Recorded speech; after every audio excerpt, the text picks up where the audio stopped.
All right, happy Wednesday. Kind of your last big lesson for the week. Like I mentioned yesterday, tomorrow you just have a Dreambox day, and then Friday, or Excel, and then Friday is just a catch up day for you to catch up on anything for this week so you can make sure you get a 3 for this week, okay?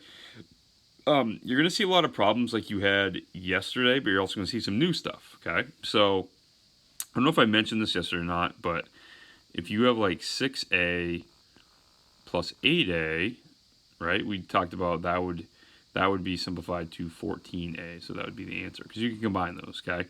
Same thing with subtracting, like 8a minus 2a. That would leave you with 6a. Okay. But here's the thing: you can add and subtract like terms, but multiplying and dividing are kind of different. And we talked about like this yesterday, like 8a minus 4. You can't combine that. There's nothing there to combine. Okay, it's the same thing with adding. Okay, that's finished. There's no like terms to combine there. So like if you had 8a minus 4, it said, hey, simplify this. You can't. It's simplified right there. Okay, there's no way to simplify down from there. You might see a problem like this though. In this you can do. So 3 and then parentheses 9z. Okay, so what's that saying is 3 times 9z, or 3 groups of 9z's. So if we had 3 groups of 9z's, or 3 groups of 9, 3 times 9 is 27, so we're going to have 27z. You have 27 groups of z essentially there, okay? Remember, those parentheses mean times. There's nothing we're combining here, we're just multiplying. So we're saying 3 times 9z, or 3 times 9 groups of z. All right, in this case, that's the variable, which would be 27z. All right, you'll see some problems that look like that, plus what we did yesterday. Hopefully you did yesterday's lesson before this one. Otherwise, you're going to be a little confused. So make sure if you did not, go back and watch yesterday's lesson, please. Here's another one you might see. And this deals with distributive property, which we have done a little bit with. And I remember it being somewhat of a struggle point in class, but I don't think it's too bad. So I'm going to give you 2 examples here. So you might see something like this. 8 times x plus 2. Okay.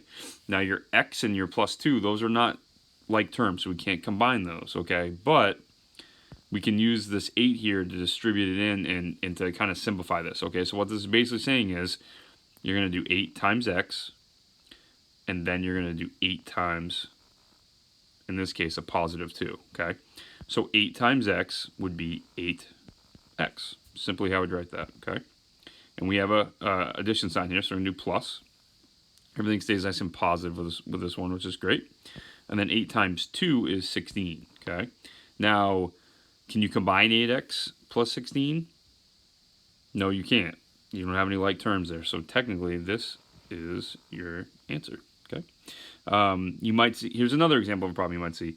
4, hold on, let me go back to the, got to the black here. 4 times 9g plus 4, okay? Again, you're going to distribute here. So 4 times 9g, or 4 times 9 groups of g. So 4 times 9 is 36. So we're going to have 36g, right? 36 groups of g.